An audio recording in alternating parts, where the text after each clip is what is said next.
There's a story I'm fond of telling on stage when I'm touring with my book.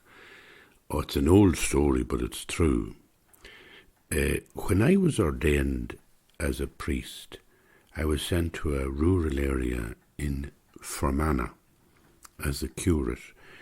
And my image of what I might be doing as a curate, it was more like I thought I'd be out in South America on the barricades fighting as an activist for social justice.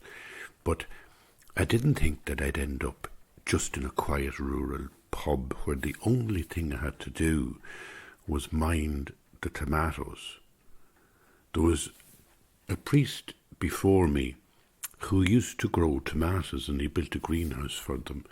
So when he was moved out of the parish and I moved in, he left me a whole load of instructions as to how to look after the tomatoes. And I used to spend more time on that than anything else.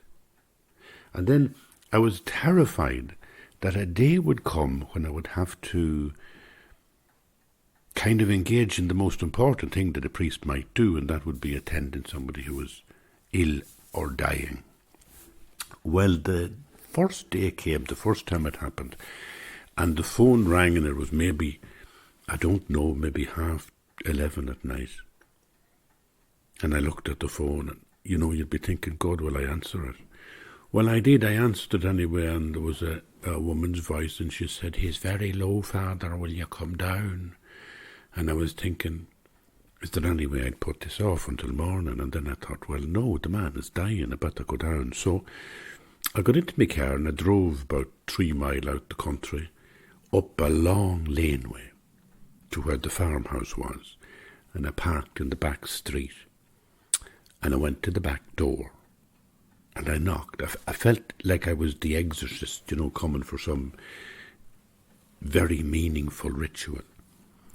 Well, the door opened, and inside in the kitchen, now it was a big kitchen. Those farmhouses, in South Fermanagh there's some very old-fashioned farmhouses, and they're very big inside. The kitchen is usually huge with a big range in it. So that's the way it was, but what I remarked on was there was about 40 women from the parish, and they were all making sandwiches. It's like, this is what you do when somebody is nearing death. You make sandwiches. So the sandwiches were rising like skyscrapers on the plates, and everybody was going around with butter and bread and ham. And your woman says, "You're very good to come," and she was whispering like. And she said, "He's upstairs, Father." And the whole kitchen, I remember it like dividing. Like it was like, when Moses was there at the Red Sea, and it just divided. And I was brought through, and I was brought upstairs, and she came to a door at the end of a corridor, and she whispered to me again. She said, "He's inside, Father." So in I went, and I sat down beside the bed. I was kind of shoulder to shoulder with him. He's in the bed, and I didn't know what to do. I had not a notion what to do. And I even realised that in that very moment I realised, there's a little cylinder of oil. It's chrism oil, I think. Very special, to anoint somebody who would be very ill. Sure, I forgot it. I came out without it in my hand. And I wondered, should I say to him I forgot the oil, or I thought that I'm going to look really stupid downstairs. So I kind of thought like, well, you don't have to go strictly by the rules, so we'll say nothing. We'll just carry on.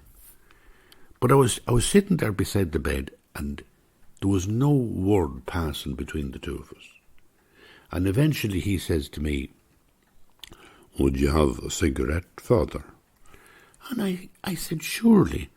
And I took out 2 cigarettes. I lit him one, and I lit myself one. I put the match back in the matchbox, and then I used the matchbox for my ashtray. And he just tapped the ash on the beautiful white starched sheet, and then to make matters worse, he'd take his hand and he'd rub it like as if he was brushing off the ashes, but sure, he was only making it worse. And the two of us smoked away in silence and finished the cigarettes, and I put mine out in the same way in the little matchbox, hoping that it wouldn't ignite 49 little matches. I did the same with his, and that was it. And he turned to me again and he said, "Do you know, Father, there's neighbours down in that kitchen, and a lot of them will be in the grave before me." And he was right. I'll never forget that moment. I mean, it was such a release for me because I was terrified of the rules and the regulations. I was terrified that suddenly I was the one kind of responsible for this intense moment. And there was something about what he did, and he might even have been doing it consciously. By smoking the cigarette and chatting about the people downstairs that maybe they're over-dramatising his illness. He was putting me at my ease because he knew I was wet behind the ears as a young fella. I was only in my 20s. And he was right about surviving, because I remember I left the ministry. I left the job very quickly after that. But sometimes I used to be driving from Cavan to Enniskillen, and sure enough, every so often I'd meet him. He'd be down the laneway at the main road, and he'd be leaning over the gate, and he'd be smoking a cigarette, and he'd know my car, and he'd give me a big wave. I'm telling you that story, I suppose, because it's like some way I needed to break out of rules and regulations. And that was a moment where it happened for me. And I think that that's one of the big things I've been thinking about this past week, because I've been absorbed. Sometimes I reflect on, the whole idea of Christian faith and the whole idea of Buddhist faith and Islam and so forth. Like, they're all very unpopular. And I struggle sometimes with the fact that these pathways towards wisdom are so unpopular, and yet to me they seem to be very enriching. If I look back over my life, and I'm being absolutely truthful now, but if I look back over the past 10 or 15 years, I've had a good few physical ailments, and I had a very serious bout of depression about 2011. I think it was, looking back on it now, I think it was brought on by physical issues in the body that weren't resolved. But it was a black period. And I have suffered from some sense of melancholy or despondency all through my life, in childhood, right up until the present day. And I have to bear witness to this truth, that holding on to some sort of, faith in a kind of a mythic way of understanding your life, to understand your life in a beautiful way, in a mythic way. And by that I mean within the context of, let's say, Buddhist tradition or Christian tradition or Jewish tradition, whatever. You understand your life differently from saying, I'm an individual, I'm alienated, society is breaking down. That may be true from a sociological point of view. Maybe that we're in decline as a civilization in Europe or something. That all may be true, but to live like that can be very harrowing. It can be very depressing. And there might just be a connection between thinking like that and then becoming depressed. In other words, part of the experience of alienation, loneliness, may be something that feeds itself. Do you know what I mean? That when I say to myself, I'm no good, when I have a negative view of myself, it may be that that actually reinforces me being no good. We used to have a thing, I remember years ago when we were studying sociology, there was a phrase they used, that labelling was libeling. To label somebody was to libel them. So that, if you label yourself, if you say, I'm stupid, I'm no good at maths, well, you can be like me then, and it'll be very hard to do your taxes when it comes to October every year. The emotional trauma that I experience when I'm doing my taxes, because I label myself, I say to myself, I'm useless at this, I'm no good at this.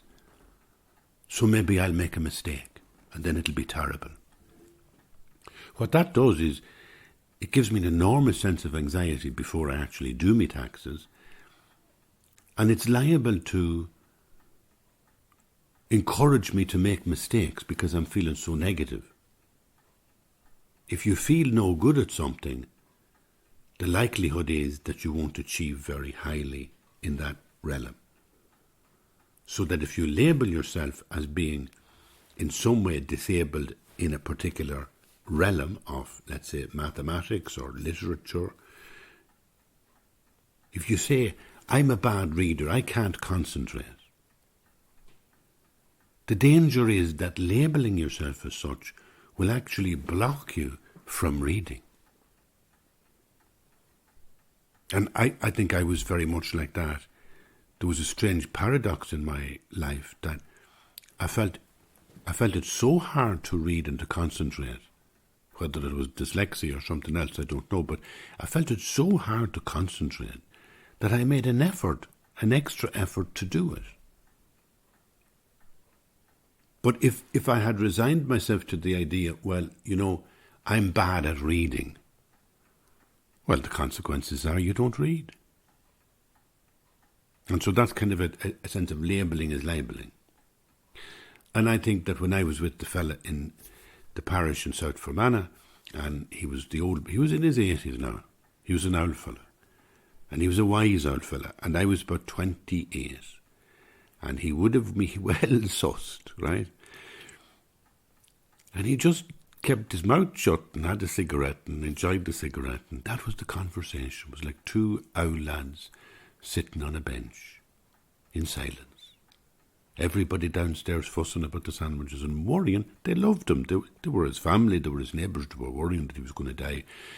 And then he says this to me, there's a lot of them down there will be in the grave before me. And I thought it just relieved me from the burden of, I have to do this right, and I'm no good at it. And the same goes for my accounts. So when it comes to faith, like what I call religious faith, and that can be, Christian, Jewish, Buddhist, Hindu, Islam, whatever, when I think about faith, I think that is the one thing that has been a life raft for me in the past 15 years. It was a life raft for me when I was in my teens, when I was in my 20s, when I was in my 30s. Then maybe there was a period between about 31 years of age and 37 years of age where I really tried to be a modernist. I really tried to get on in Dublin as a modern human being and say, well, I've put the church behind me.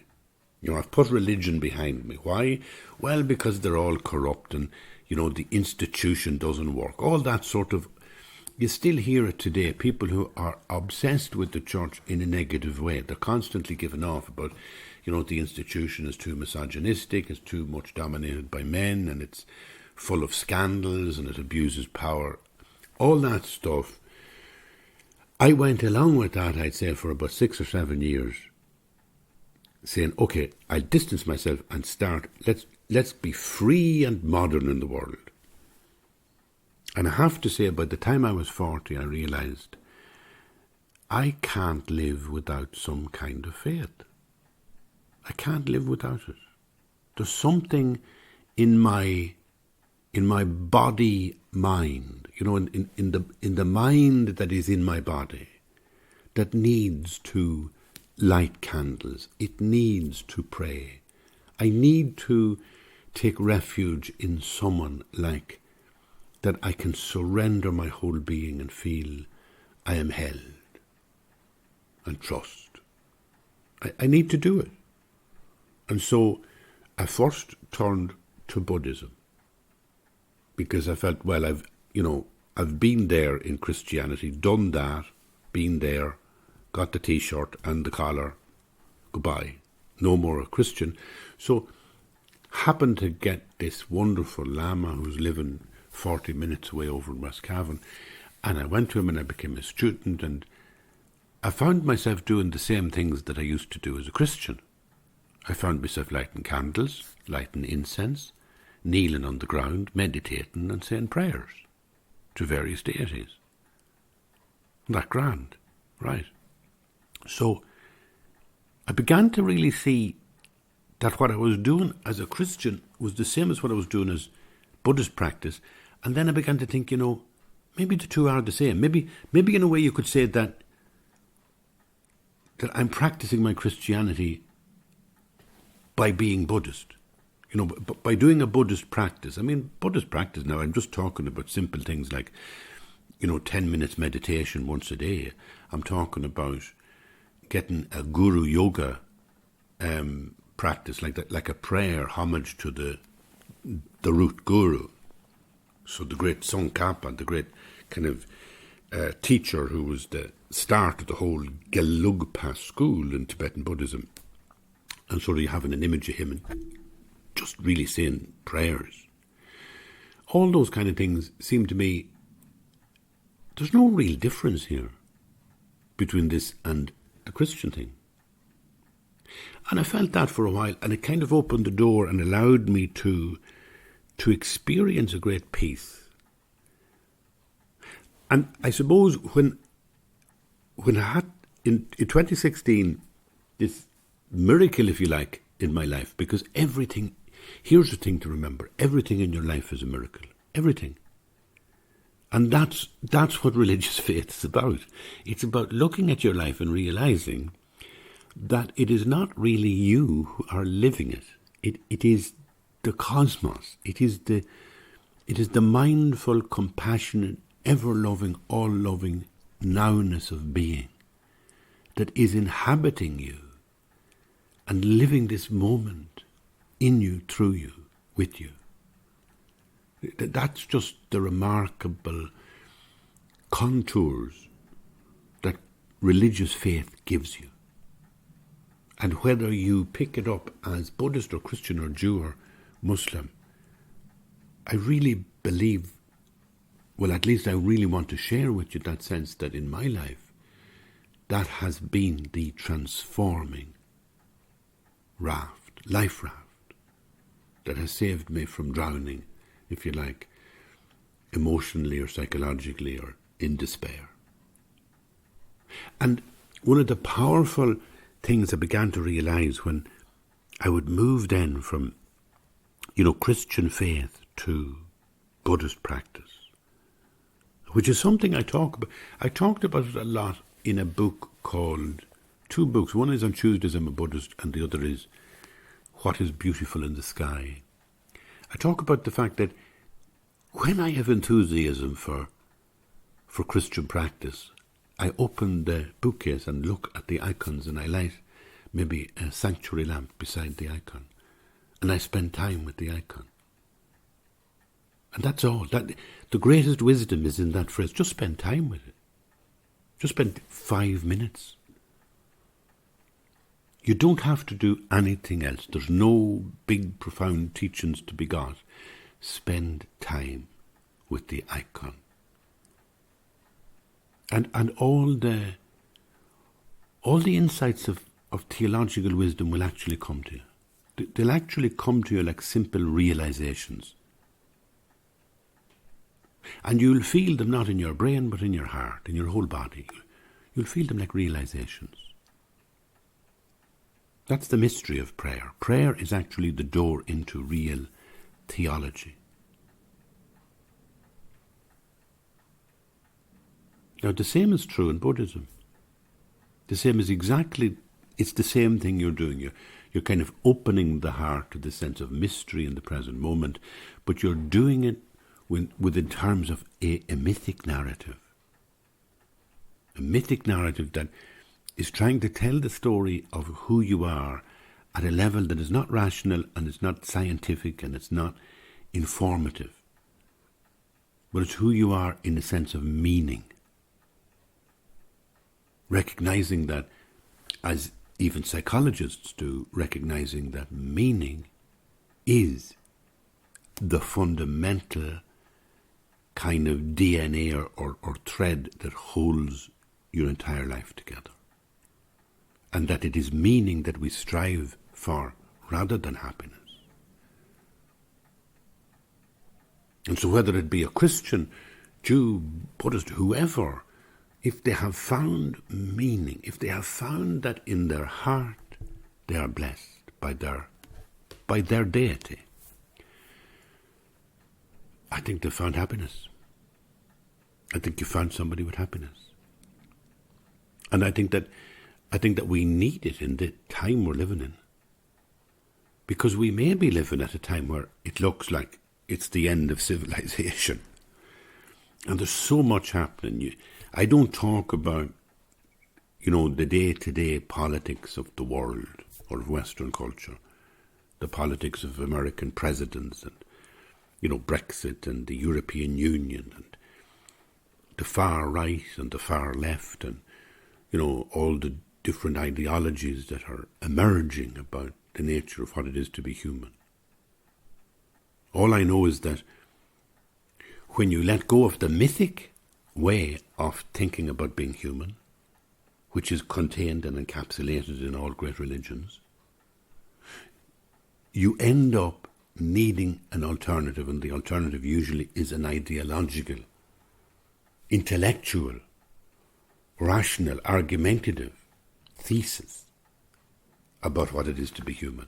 And then you find yourself adhering to a set of ideas. You become swamped in an ideology. Rather than in the mythic language, you become an embodiment of your God. You become a wave of the ocean. You become the ocean within the wave. You're able to say, it is not me who lives now, but Christ who lives within me. With the Buddhist, you can say the beautiful female Tara prayers, at the end of the puja to the female Buddha, the white Tara. All these things, just look them up on Google and you'll find beautiful prayers. But at the end of the prayer, the Tara, this great mother Buddha, and she's there before you. You visualize her in all her perfection and beauty, with her dark hair and her beautiful visage and her elegant hands, one granting refuge, and the other hand granting blessings. You visualize it all, and then at the end of this time of meditation with the beautiful white Tara, what you do is you dissolve the merit field, all the kind of cloud that you've surrounded this visualization with. You dissolve it into the Buddhas and Bodhisattvas, and then you dissolve everything and all beings. You dissolve into Tara, into her shape and image. And then you dissolve Tara into yourself. You visualize this Buddha before you, just dissolving into you.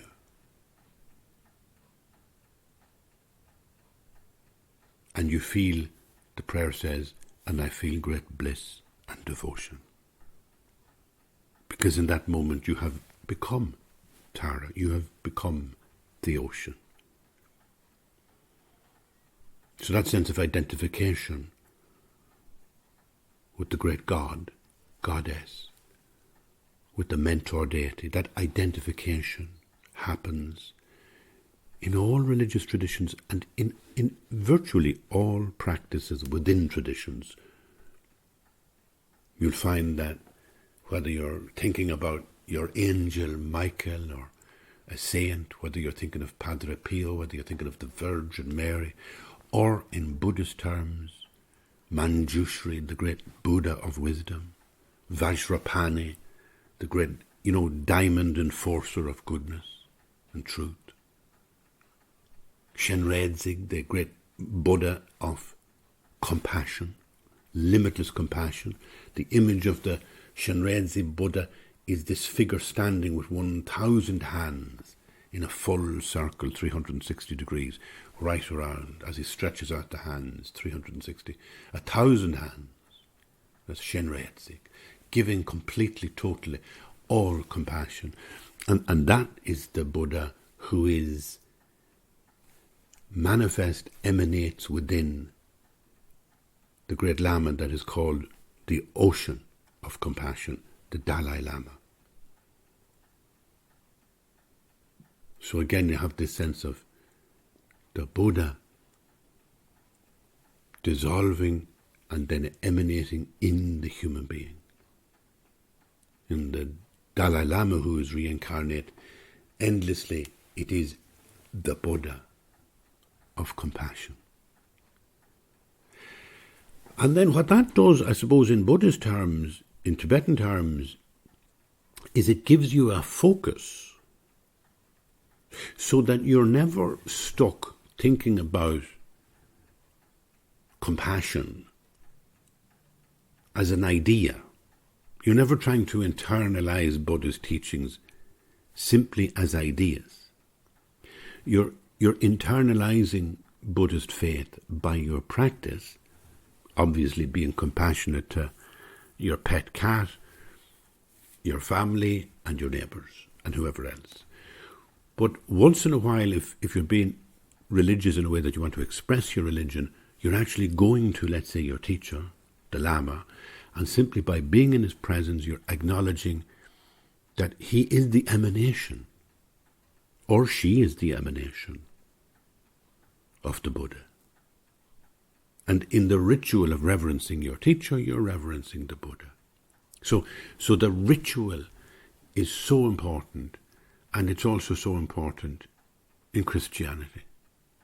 And that's, again, why I love the icons, because there's so much externalizing ritual to do with icons.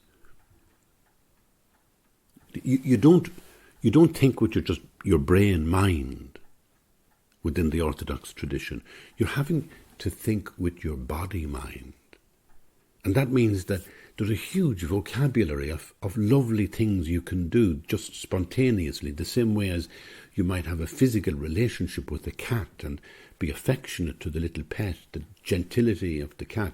You don't think, you're not consciously thinking like, oh, this is a very complex thing I'm doing, relating to the cat by touching it or petting it. But because icons are physical,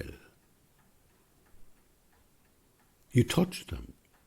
Sometimes I come into this room, for example, and as I say, the icons are in a bookcase, and sometimes I come in and I just open the bookcase.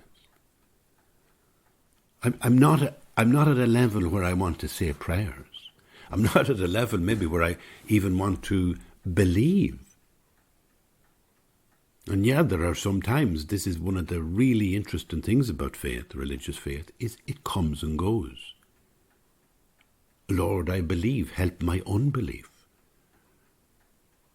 When you wake up and you feel Dawkins is telling the truth, I don't believe a word of this. Right? That's one of the most beautiful steps forward that you could make with religious faith. That you can actually feel the emptiness of unbelief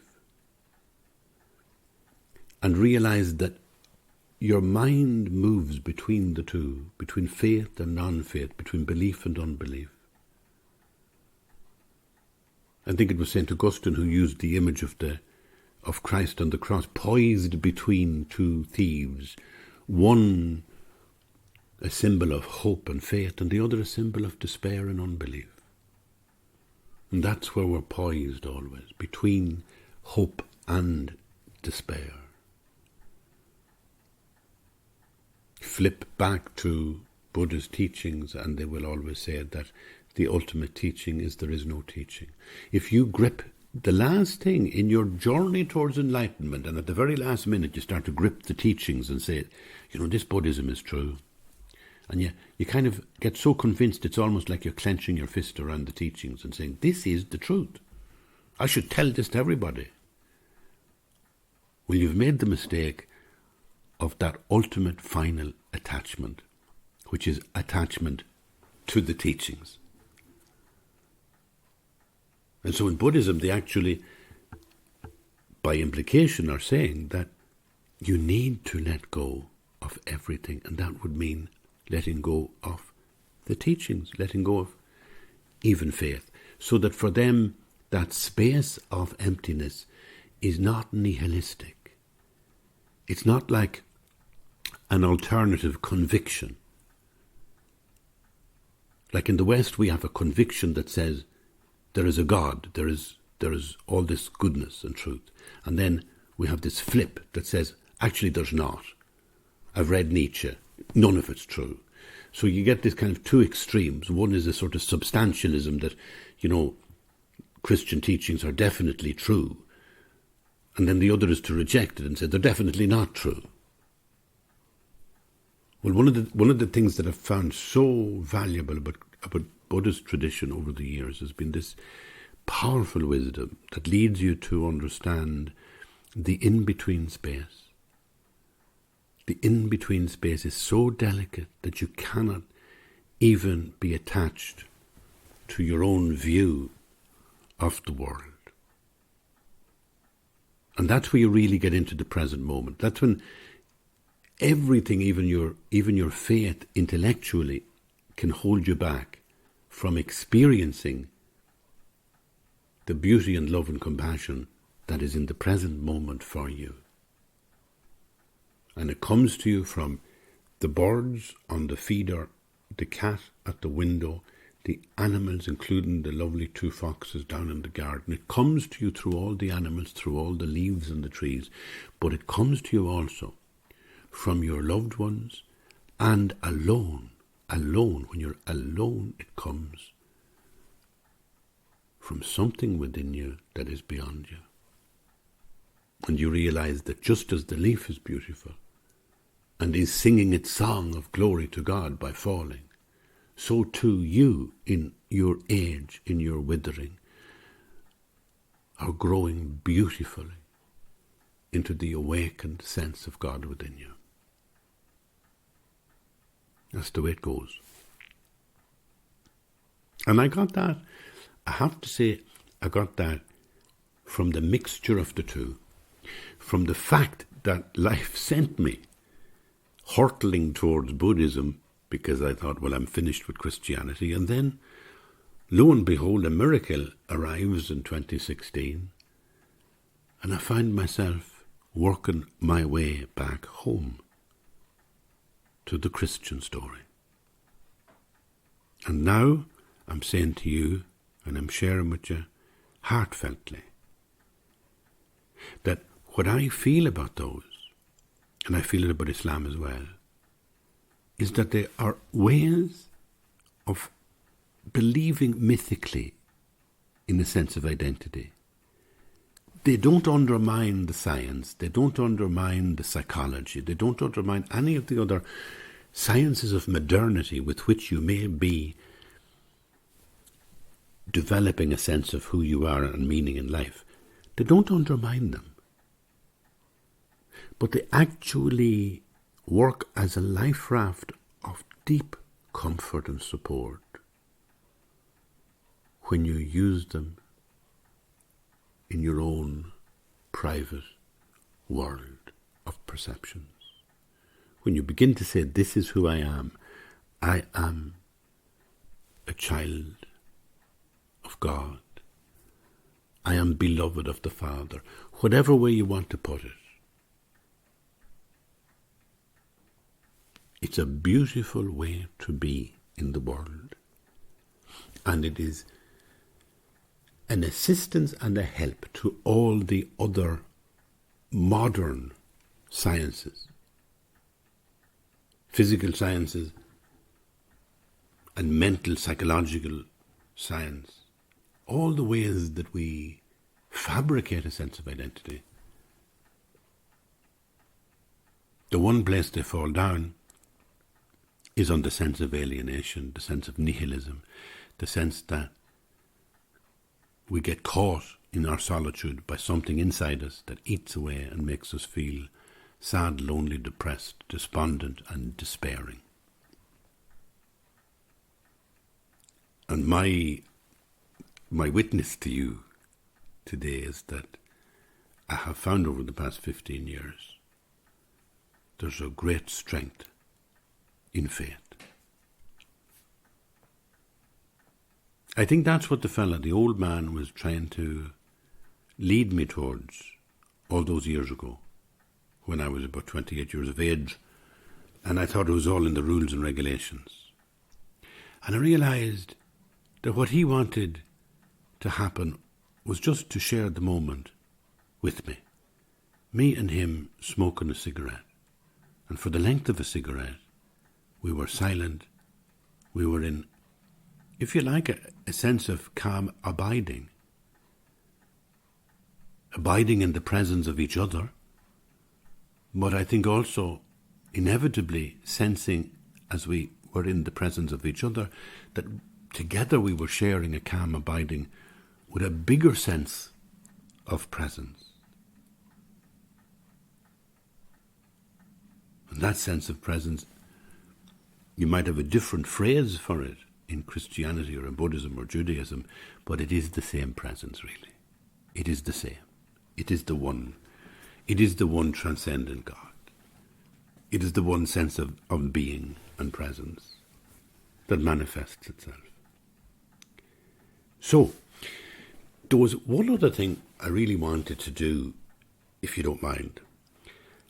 I'd love to share a little memory that I wrote about 15 years ago, would you believe?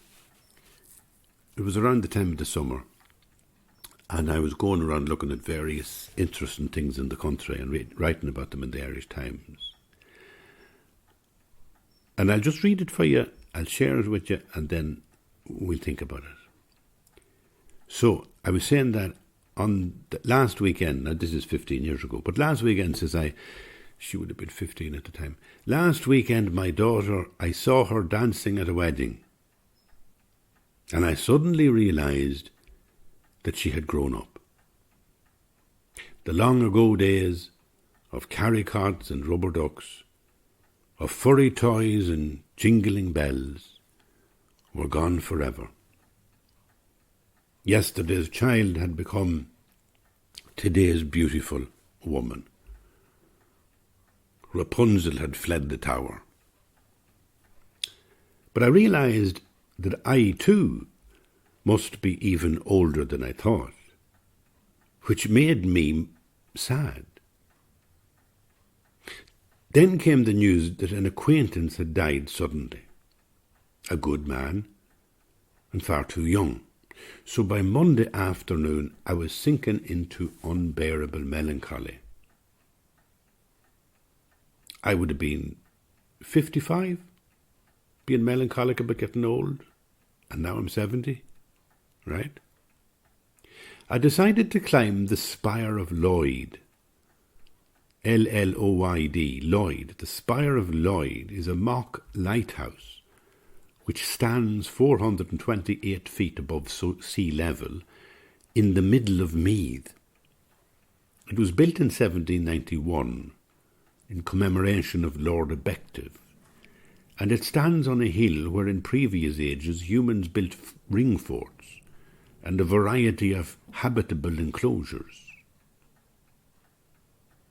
There's a viewing area at the top, a full 360-degree walkway, enclosed from the wind by glass, from which I gazed down on the road to Cavan, where I often travelled as a boy in the back of our father's Austin A40.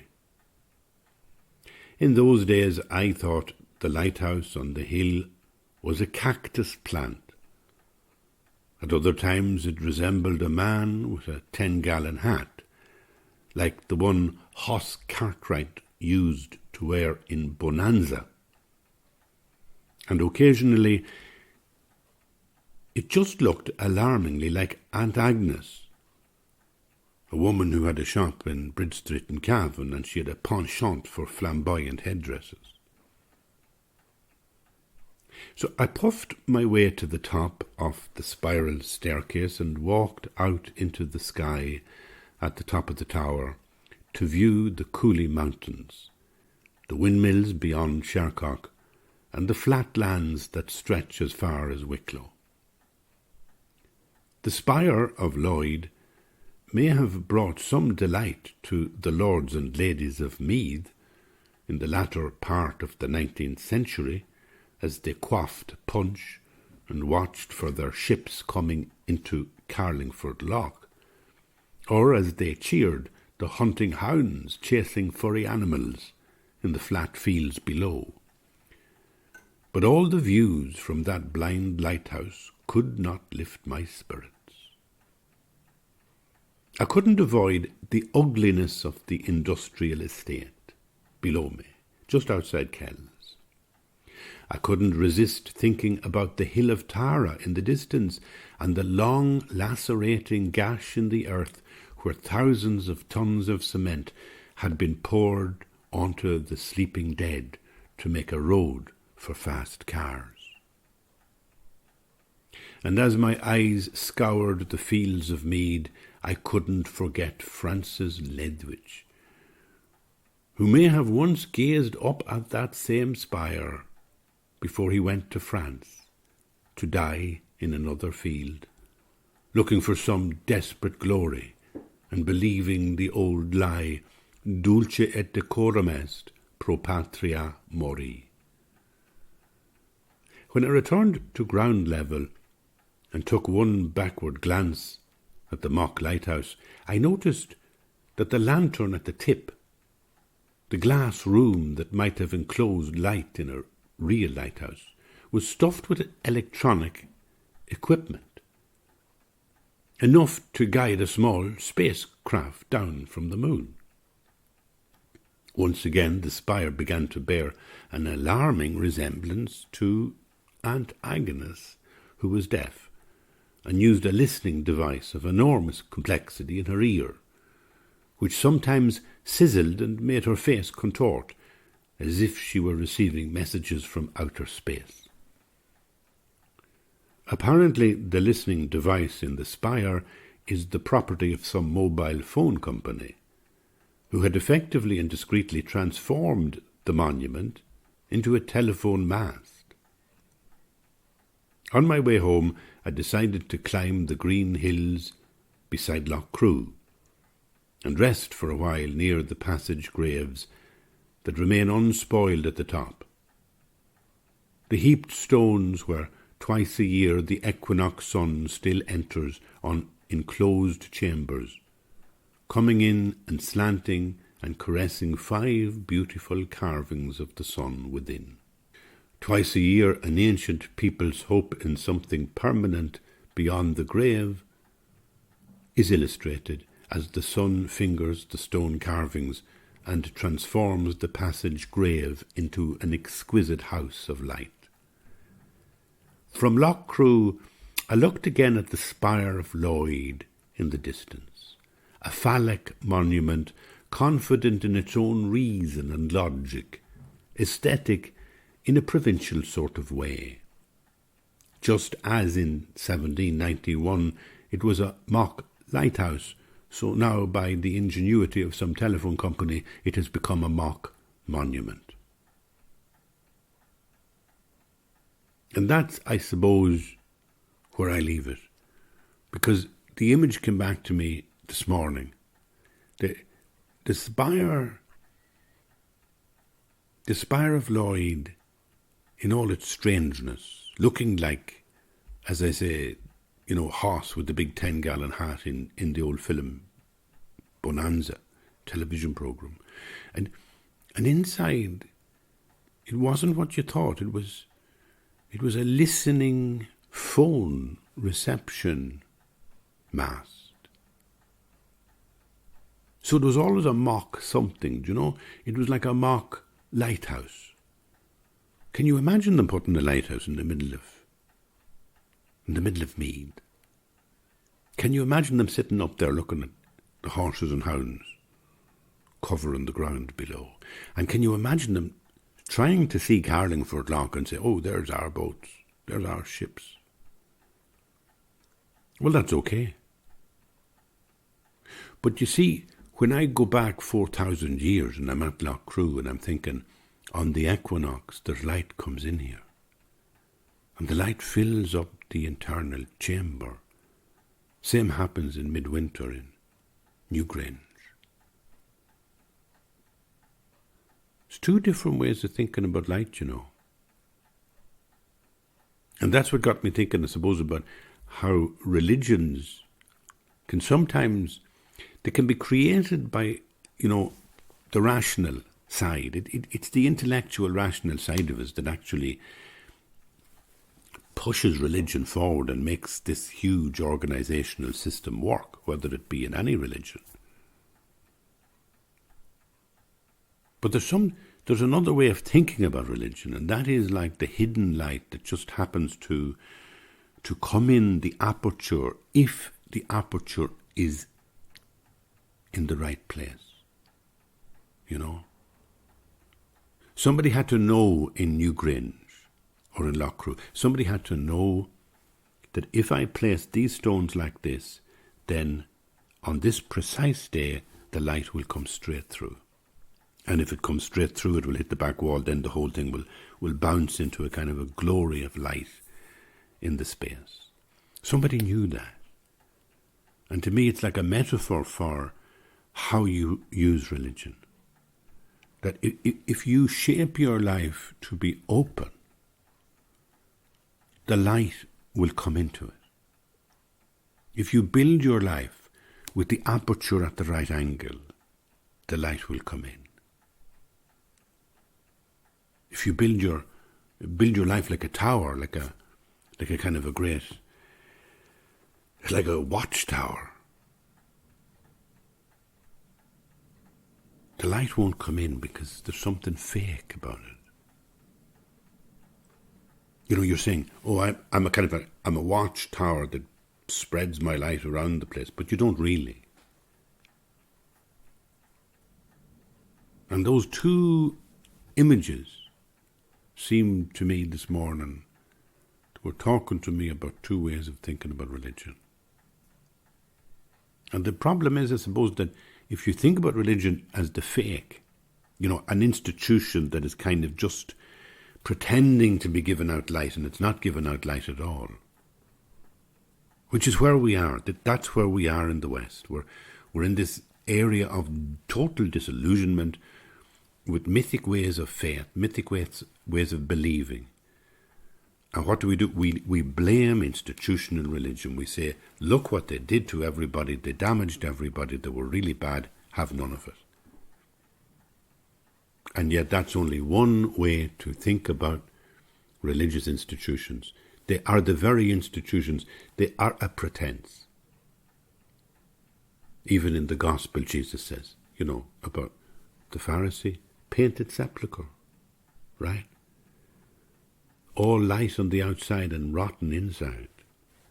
False inside. Like that spire. Totally false. Built out of a kind of a hubris of what wonderful things we can do as humans. And yes, whether it be any of the great 5 religions of history, yes, every single one of them can do things like that. They can build edifices which are oppressive, which have no light in them and yet purport to be the light, the rightness, the truth. This is it, join us. And then everybody walks away and becomes disillusioned and sad. So what I'm saying is I'm going back to those beautiful, beautiful monuments like Carrowkeel in Roscommon, Lough Crew,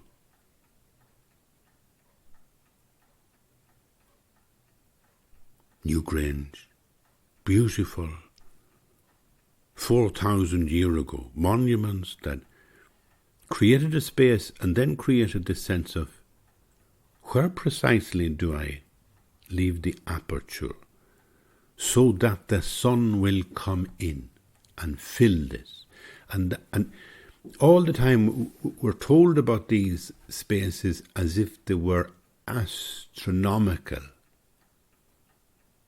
as if they were kind of hugely important in scientific stuff because it showed that they knew where the sun was precisely and when the year was changing. And that may be true, of course it is true. But I fancied there was a little bit more to it, which was to do with faith, which was to do with the sense that even in those long ago days, they could see the metaphor. They could see that the light that was coming and filling the space was the same light that came into your life if you made sure to make the aperture in the right direction and made sure it was open for the light to come in. And that kind of rinsing of the interior chamber of Newgrange with light was also a metaphor for the human heart. That the light of the divinity, if you're facing in the right direction, if the aperture in your life is open, this great light will come in, embody you.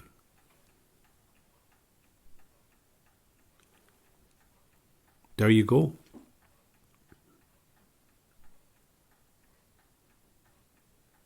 I suppose I've been sharing this stuff today with a huge amount of enthusiasm.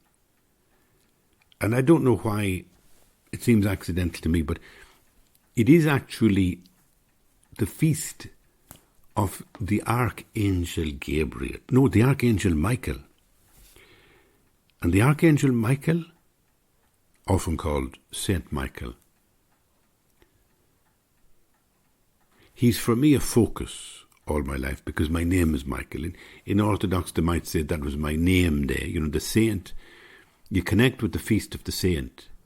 So if you're Bernadette, it's like whatever the feast of Saint Bernadette is becomes your sort of name day. And sometimes that in the East is celebrated even more than a birthday.